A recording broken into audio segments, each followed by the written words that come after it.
독일 베를린에 있는 나이트클럽이었던 것 같아요. 굉장히 시끄럽고 해가지고 장기하 씨 좀 조용한 곳에서 다시 통합시다. 막 구텐 모르겠 구텐 아벤트 막 이러면서 막 그랬나요? 배준호 배우님, 김민석 배우님, 장기하 배우님하고요. 영화 시즌 요청하신 김민석 배우님까지 모시도록 하겠습니다.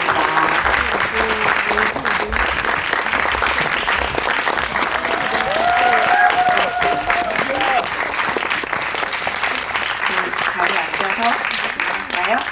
네.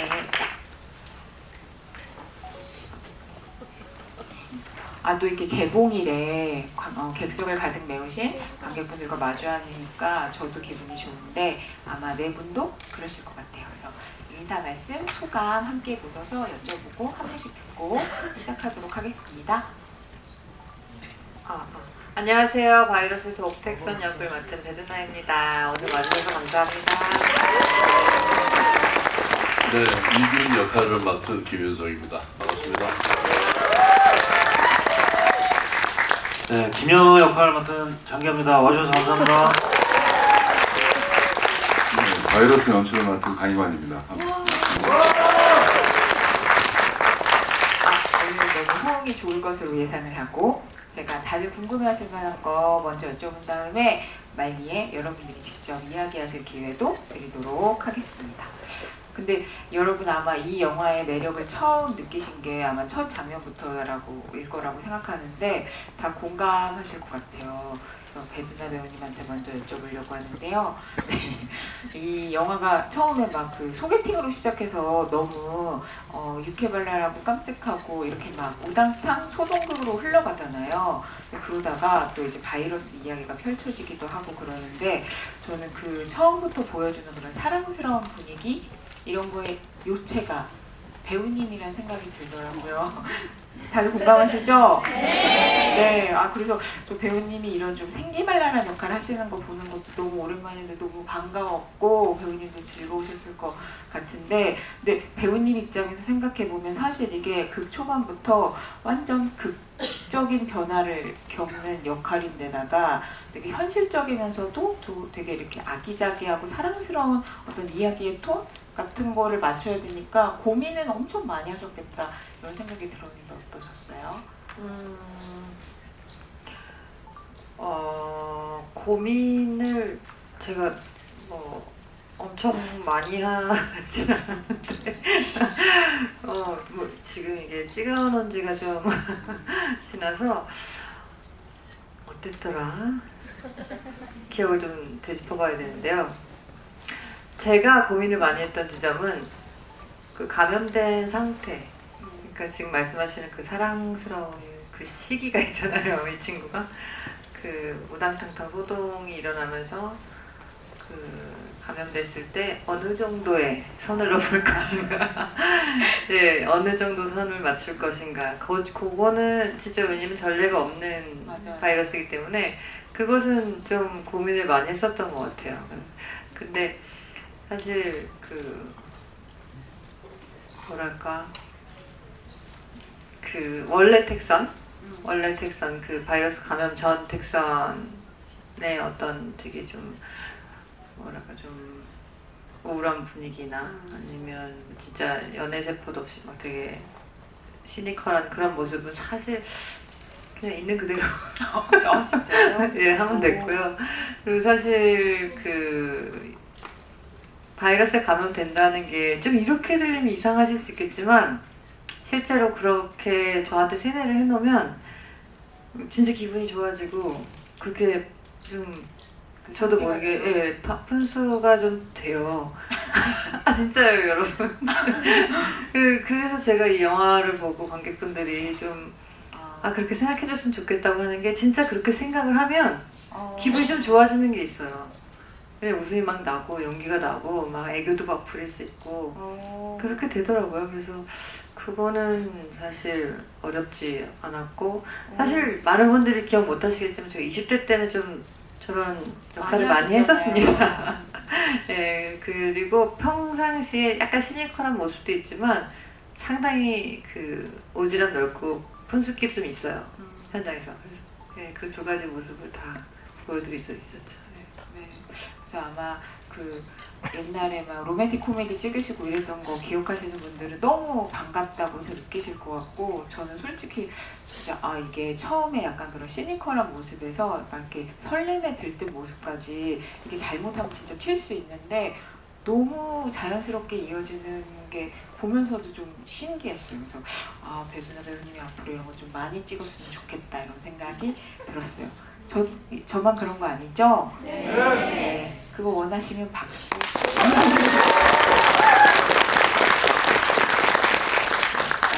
많이 나오길 기원하도록 하겠습니다. 그럼 이제 김윤석 배우님께도 여쭤볼게요. 근데 이제 이 영화에 제가 대충 따지면 한 3분의 1쯤 지난 다음에 이균 박사가 등장하잖아요.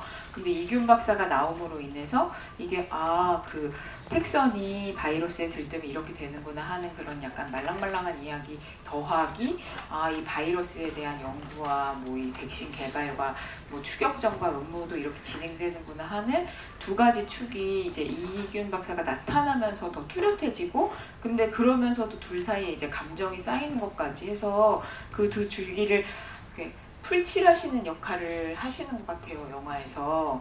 그래서 그 균형을 맞추시는 것도 이제 배두나 배우님이랑 주고받는 연기하면서 그런 게 제일 중요하셨을 것 같은데 어떠세요? 네, 근데 제가 맡은 이균 박사 이 캐릭터의 역할 중에서 가장 중요한 건 굉장히 그 박사죠. 굉장히 어떤 굉장한 박사. 아니 맞잖아요. 권위자. 아니 이 연구, 그러니까 인류의 행복을 위해서 그 7년이라는 세월 동안 오로지 이 한쪽을 희생을 한 사람이죠. 자기 인생을. 그 인간의 우울증, 과연 이 우울증이 이런 화학적인 어떤 그 약으로는 계속 너무 부작용이 많고, 그러니까 물론 이제 그 비하인드가 나오지만 영화 속에서는 이 생물학적인 우울증 치료제를 개발을 하기 위해서 자신의 그 삶을 어느 정도 희생을 하면서 이제 이렇게 나타난 이런 박사의 진지함과 이 사람이 등장하면서 시간이 갈수록 굉장히 이 사람이 뭔가 좀 허당스럽고 뭔가 좀 좀 믿음이 좀 그다지 안 가는 듯한 느낌을 계속 주고 갔어야 됐어요. 그래서 이제 이 영화의 톤에 맞춰 나가는. 그래서 처음에는 마치 아귀처럼 선글라스를 끼고 등장을 하지만 곧 나오자마자 선글라스를 벗고 난 뒤로는 계속 멋있게 얘기를 해도 다 믿지도 않고 거짓말이고, 이제 결정적으로 이제 병원으로 이동해서 오인경 씨한테 이제 싸대기를 있는 대로 없는 대로 세게 맞고, 이 사람이 별로 그렇게 믿음이 가는 박사님은 아니구나라는 그 허허실실을 보여줌으로써 이 영화가 어떻게 이 영화의 관람 태도를 취해야 할지를 보여주는 역할이었어요. 하지만 또 그 마지막으로 이제 택선의 또 목숨을 지금 가지고, 이게 물론 코미디지만 일어나는 일이기 때문에 거기에 대한 또 어떤 집중력은 계속 유지를 했어야 됐고, 그 두 가지 노선을 이제 계속 가지고 가는 역할이라고 생각했습니다. 그러니까 본인은 진지한데 별 그렇게 도움이 안 되는 진지함을 가진 사람의 모습. 그래서 좀 보면서 발굴하는 재미가 있는 캐릭터였달까? 그런 재미가 좀 있었던 것 같습니다. 네. 그리고 그 장기하 배우님이 아마 찍으시기는 영화가 이게 제일 처음이었다고 알고 있는데, 사실 다 공감하실지 모르겠는데 뮤지션으로서도 보여주시는 약간 구성진 매력? 이렇게 표현하면 될까요? 구성진 매력이 영화에도 좀 살아있는 것 같더라고요. 그래서 좀 재밌었어요. 근데 이게 처음에는 좀 고사를 하시다가 그 김윤석 배우님이 얘기해 주셔가지고 하시게 됐다고? 그래서 어떻게 그 과정이 어떻게 됐는지 좀 얘기해 주세요.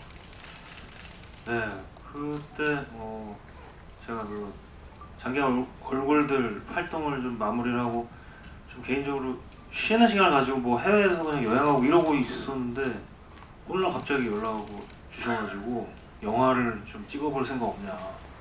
그래서 한 몇 초 동안 이게 무슨 말씀 하시는 건가 이렇게 좀 생각했던 기억이 있고, 일단 저는 이제 의외의 일이 인생에서 벌어지면, 그러니까 연우에게도 의외의 일이 벌어지지만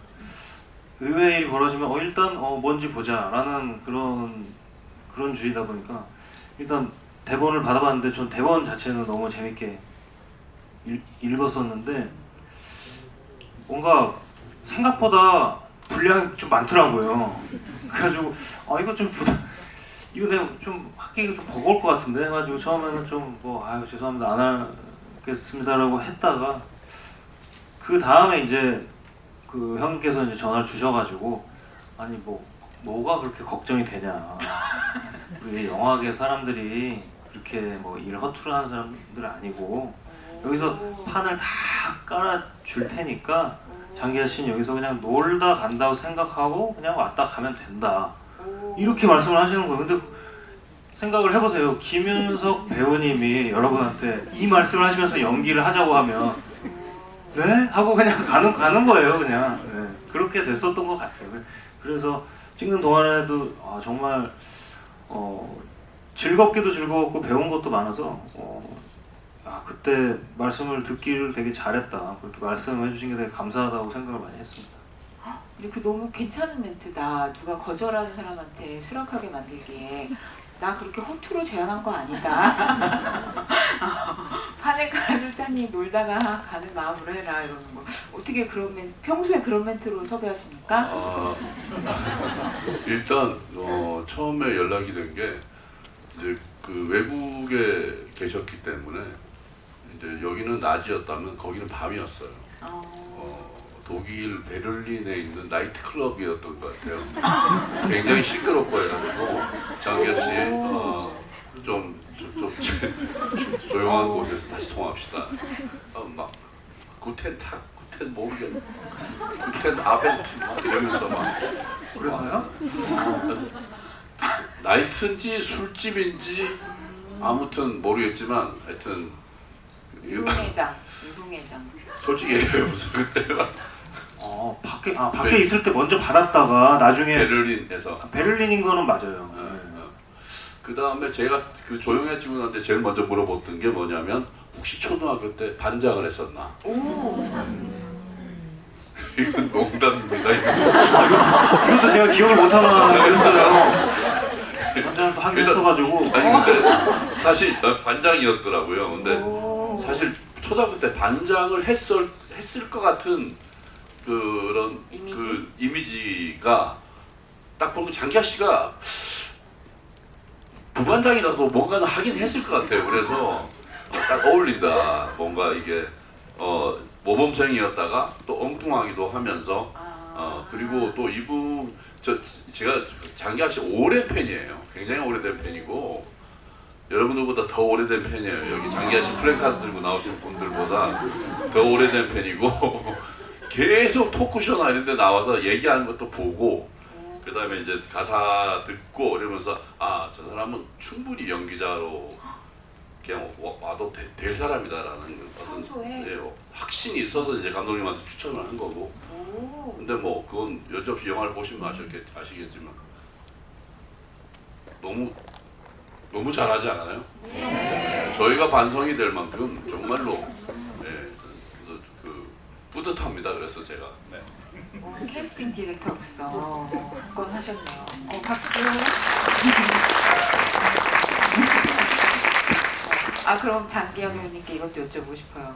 사실 개봉은 먼저 했지만 지난해 할리우드 진출작 패스트 라이브즈에서도 연기를 하셨는데 이 영화에서 얻은 김윤석 배우님이 인증하신 그런 자신감이 큰 미천이 된 건가요? 근데 맞아요. 왜냐면은 물론 개봉 순서는 이제 패스트 라이브즈가 더 먼저 나왔지만은 바이러스를 이미 찍었기 때문에 카메오 하자고 하셨을 때 카메오 정도는 제가 할 수 있죠. 그런 느낌으로 갔었던 것 같아요. 근데 아무도 모르지만 그래서 사실 그때도 잠깐 나왔지만 생각보다 좀 자연스럽다 이런 얘기도 듣기도 하고. 그 독일 라이트가 아니고 독일 인디 밴드가 공연하는 거를 보러 갔어서 여러분 오해하지 마시기 바랍니다. 독일 인디 밴드들 연주하는 연주를 보고 있었어요. 아니 클럽도 가긴 갔었어서 근데 이제 어디인지는 솔직히 기억이 잘 안 나요. 네, 뭐 반대로 안 갔다고 하진 않는데. 아, 가만 듣고 보니까 김윤석 배우님이 농담이랑 진담의 경계를 우리가 알아차리기가 힘들기 때문에 우리가 잘 모르는 것 같으면 반드시 좀 밝혀주시기 바랍니다. 맞습니다. 제가 그런 오해 많이 봤어요. 네. 네. 아, 그럼 이제 감독님께도 여쭤볼게요. 근데 이게 사실 시나리오 쓰고 연출하셨으니까 이게 영화의 줄기를 크게 두 개로 나누면 바이러스에 걸려서 이제 사랑에 빠지는 얘기가 하나 있는 거고 또 이제 그 연구를 둘러싸고 펼쳐지는 뭐 추격전, 음모 이렇게 두 축이 있는 거잖아요. 근데 아마 쓰고 연출하시는 내내 아 이거를 어떻게 이 영화만의 좀 사랑스러운 분위기로 만들 수 있을까 이런 게 제일 고민하셨을 지점인 것 같아서 여쭤보려고요. 네, 좋은 질문이었고요. 글쎄, 근데 이 영화를 어떻게 보셨을지 잘 모르겠는데 사실은 전자, 그러니까 바이러스에 감염되어서 스스로도 자신을 다르게 생각하고 또 상대방에게도 다르게 행동해서 거기서 벌어지는 어떤 관계의 변화, 이것이 사실 이 얘기를 만드는데 주요한 스토리 라인이고요. 그것을 행해 나가는데 이게 어쨌든 약간의 딜레마가 그렇게만 되면 좋은데 어쨌든 택선이는 반점이 안 나타나서 보셔서 아시겠지만 괜찮은데 다른 분들은 위험할 수 있잖아요. 스피릿도 죽었고. 그래서 어쨌든 이것을 치료제를 찾긴 찾아야 되는 상황. 이 두 가지 얘기를 어떻게 이렇게 재밌게 보여드릴까. 당연히 그 지점이 가장 스토리 라인을 만들어가는 데서는 중요한 것이었고 더 크게는 지금 좀 그렇다고 해서 막 추격 라인이 막 극악무도하게 결국 알고 봤더니 엄청 이것은 다 사실 누구의 뭐였고 이런 그런 식의 나이를 생각하지는 않았어요. 그냥 그거보다는 어떤 관계들이 변해가는데 그것이 어쨌든 병이라는 속성 때문에 누군가는 추격을 할 수밖에 없고 또 이것이 퍼지면 안 되니까 또 택선의 입장에서 살아야 되잖아요. 살아야 되기 때문에 빨리 치료제를 받으려면 이균에게 자신을 맡겨서 빨리 치료를 받아야 되는 상황. 이 상황 위주로 이야기를 꾸려갔고 또 중요한 거는 약간 지금 아까도 이제 말씀하셨지만 이걸 어느 정도의 증상으로 표현해야 될까? 이것이 가장 좀 이것이 뭐 지금 이제 만약에 영화 보시고 집에 돌아가셔서 여러분들이 막 진짜 톡소 바이러스라는 게 있어서 내가 혹시라도 감염되면 나는 어떤 행동을 할까? 이런 상상을 해보시면 아마 수천 가지 이야기가 나올 텐데 그것을 한 영화 안에서 어떤 방식으로 어떤 톤으로 어떤 균형감을 가지고 보여드릴까 이 지점이 가장 고민되고 그런 것들의 선택이 이번 이야기였습니다.